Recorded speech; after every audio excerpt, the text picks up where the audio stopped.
So with Hollywood Brown likely out for nearly the entire, if not all, of the 2024 NFL season, the wide receiver room has definitely taken a hit in his absence. In fact, another injury in the room could be problematic down the road, and that's why some think the Chiefs could have their eyes on a wide receiver trade prior to the deadline, depending on how things go. So I've got to talk about that, the Chiefs training staff responding to Ravens pass rusher Kyle Van Noy, Bengals players continuing to run their mouth, and more. But first, how about those? All right, first up, before we get into more details about the sad Hollywood Brown news and why this is quite the shakeup for the Chiefs offense, also want to give you some reasons why Chiefs fans should be confident about this upcoming game against Cincinnati.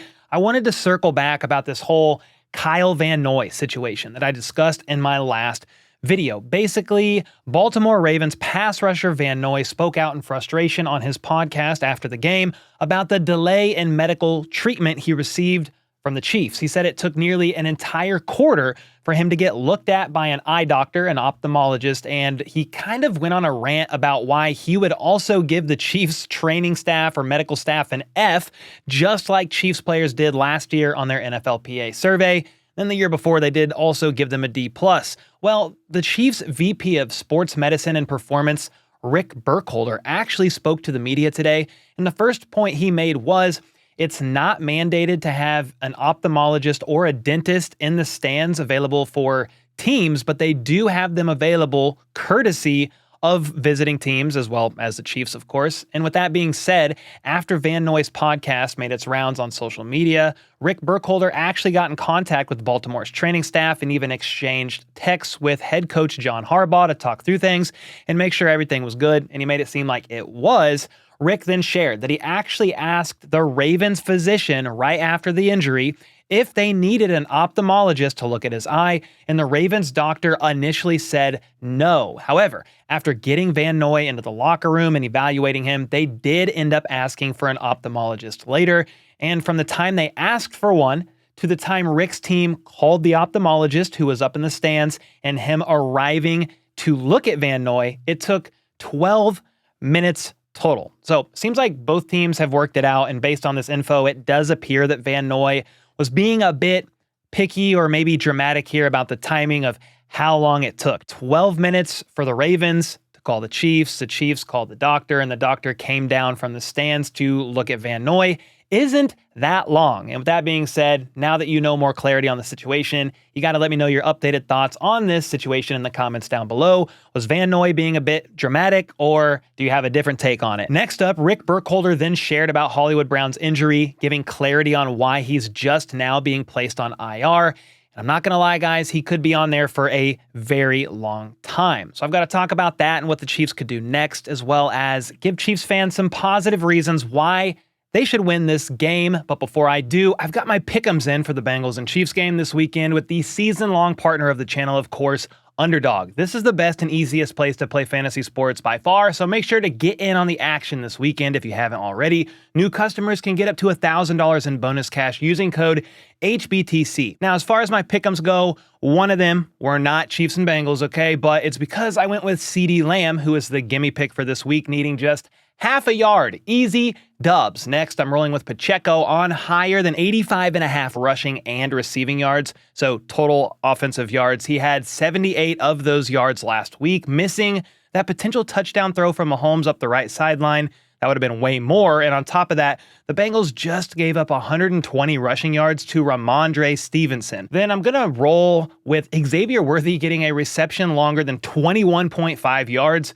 He only needs one, and I'm rolling with the higher on that. His long was 35 yards last week, so I just need him to do something like that again this week. Then with Mahomes, I'm thinking he racks up more than 271.5 passing yards. He had 291 against the Ravens, and I believe their secondary is better than Cincy's. Then lastly, I'm choosing the higher on Joe Burrow's 23.5 completions. He had 21 last week with a couple of drops, and New England dominated the time of possession. And on top of that, he's throwing a lot of short/intermediate balls right now, with the health of his wrist being a little bit in question here. So There you go. With that, I put a quick $10 down on these for a chance to win 18x on my money. And whether you agree or disagree here, you can sign up using promo code HBTC to build your own pick'ems for this week's game. Any game. There's a lot of them. And any new sign up again will get up to $1,000 in bonus cash plus a pick'em special in the lobby. All right, Rick Burkholder just gave a little detail as to why Hollywood Brown was just now placed on IR,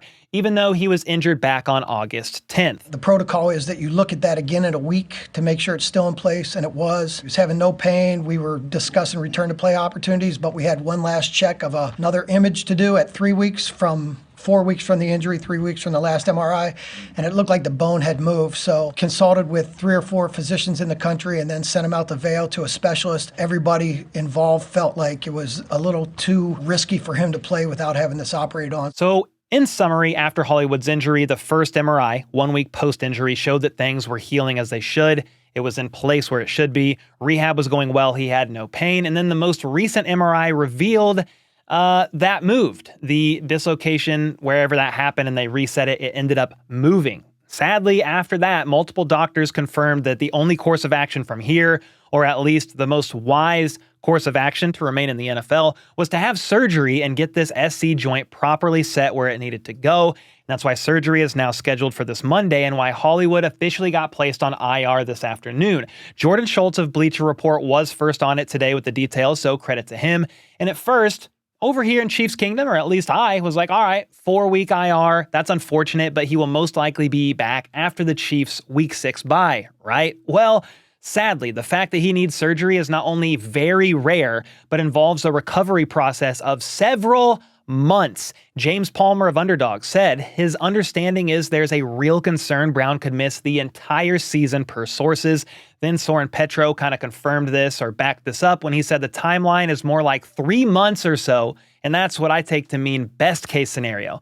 And if that is best case, that means Hollywood could return sometime before Christmas, maybe for the Week 16 game against the Texans on December 21st. And if that's a best case scenario, then the worst case scenario is more in line with what the Pro Football Doc David Chao says here. I'm not aware of another NFL athlete that has had SC joint surgery. If this is open surgery and reconstruction, it would mean the end of his season. One can hope for a relocation and maybe pinning procedure and maybe come back later, but it seems like his Chiefs initial season is done. So depending on how invasive of a surgery Hollywood needs, this could mean the end of Hollywood's season completely. And this season, sadly, never got a real chance to even begin. His offseason with Mahomes was awesome, training camp was great, and things looked really fantastic as far as a connection between the two until that sternoclavicular dislocation happened on the first play of the Chiefs' first preseason game. Hollywood then took to social media today after all this was announced and said, quote, "Disappointed, frustrated, and sad was the first wave of emotions once I realized I would need surgery, but that only lasted a day or so because of my faith in God." He then went on to say because of his faith, he's content with where things are at and knows this situation will pass and end up behind him. Well, with Hollywood being placed on IR today and his return nowhere in sight, that begs this question. What are the Chiefs going to do with the wide receiver room now that he is basically done? Well, I'm sure they are very thankful that they were able to get Juju Smith-Schuster and bring him in, with Brett Veach telling the media recently that as soon as Hollywood got injured, they reached out to Juju's agent. Juju won't directly replace Hollywood by any means, but they were going to use Hollywood a lot in the middle of the field, and Juju can certainly be used that way, and if his knees hold up, key thing there, if his knees hold up, he was a great target in the middle of the field for Patrick Mahomes just 2 years ago. So that's great. But now, some are concerned that if the Chiefs' wide receiver room takes another hit, they will look rather similar from a talent perspective to the 2023 wide receiver room, which is definitely a cause for concern. Therefore, some surmise a trade could happen before the deadline, with KC going to get someone from a team that's struggling and maybe selling off some assets. One player mentioned is Amari Cooper from the Browns, and that was Brett Kollmann saying, hey, they should go and get a true X receiver. Seth Keysor of KCSN seconded this idea, and that's where I want to get your thoughts.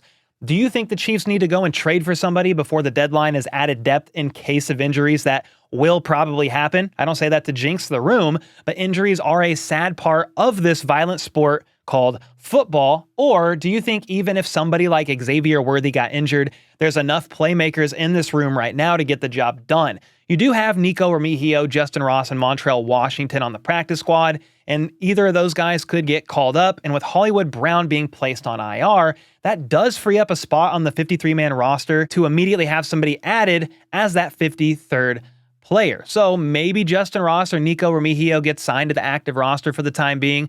I mean, Nico Remigio returns. He could return kicks and punts, so he could be the dedicated returner. And then maybe McCole Hardman is used more on offense. That is a definite possibility. But let me know your thoughts on this in the comments down below. My opinion and my take on it is the Chiefs should at least explore potential options of bringing in somebody by the trade deadline. I don't know that it's a must, but again, if an injury hits that room, it's not looking the best over there, all things considered, with Hollywood out for the entire season. And before I move on, people like the idea of Amari Cooper if the Browns keep playing horrible because he still has some juice left in the tank. He's 30, coming off of multiple 1,000-yard seasons, at least a couple in a row.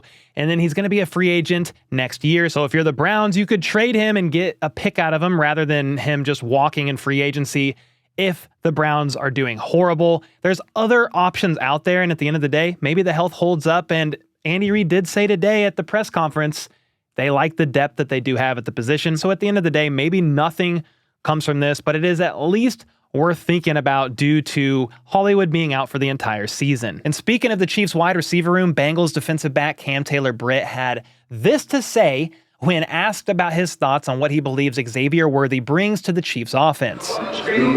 That's about it. He can run straight, run jet sweeps, and just run straight. He can't do too much else, so that's about it. Quote, he can just run straight. Well, maybe Cam Taylor-Britt forgot about this, but Rashee Rice scorched him on KC's biggest play of the season last year when these two teams faced off for 67 yards by just running straight. I really don't understand Bengals players and their need to run their mouths about Kansas City when they haven't done anything in the last two seasons. Jamar Chase even declared that they themselves are the team to beat in the AFC. Everybody knows that, bro. It's not no if, you know what I'm saying? We are the team to beat in the AFC, and we know it, and we got to act like it, and we got to play like it too. And while all these players continue to flap their gums, Rashee Rice summed things up for KC's mindset when he was asked about Bengals players kind of chirping. He said, quote, "We just let our play do the talking. We're locked in." And that's one reason why I feel confident about KC's odds against Cincinnati this Sunday. Bengals players keep giving KC bulletin board material, and it's not like the back-to-back Super Bowl champions really even need any. But in case you need more reasons as to why you should also feel confident about a W on Sunday, I got some for you. The Bengals are coming off a nasty loss against the Patriots, one of the worst teams in the NFL. Joe Burrow's wrist is still bothering him, even though he says it isn't, as he's reportedly still dealing with stiffness and swelling and was clearly bothered by game footage in Week 1's matchup against the Patriots in the fourth quarter. Then, the Bengals are 1-10 in the first 2 weeks of the season in the Zach Taylor era. Burrow took 3 sacks last week despite having the third least amount of pressure in his career and only completed 1 pass in 3 attempts over 20 yards. Jamar Chase held in all of camp and preseason and is still working back, reconnecting with Burrow. Not really worried about their connection, but he sat out a lot. And then, since he gave up 170 rushing yards to the Patriots, hello, Isaiah Pacheco, Carson Steele, and Samaje Perine. On top of that, their starting safety, Geno Stone, popped up on today's injury report with a back issue. He was limited, but most likely will play, just something to monitor. However, defensive tackle BJ Hill is doubtful with a knee issue. Tight end Tanner Hudson is doubtful with the knee as well.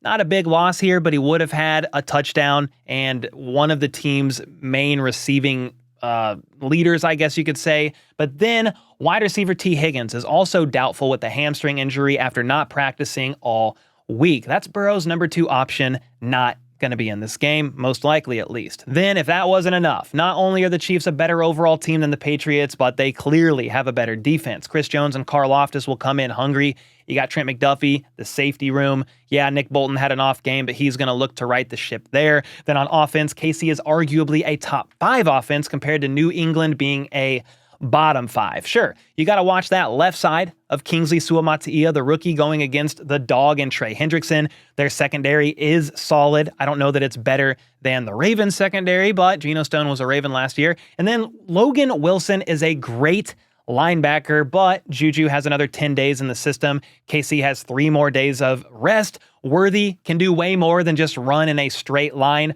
Rice is coming off of a 100-yard game. Travis Kelce is still Travis Kelce at the end of the day. Mahomes is locked in on 10, and the game is at Arrowhead. That's why I'm rolling with the Chiefs winning this game 31-24, with Cincinnati scoring a late touchdown in garbage time. Of course, it's much respect to the Bengals. Anything can happen. They've been a good team year in and year out as long as Burrow's health has held up for a reason. But I feel great about this game this upcoming Sunday. And with that, let me know your score predictions in the comments down below. Then don't forget to use code HBTC when signing up with Underdog for those pick'ems. And until next time, let's go.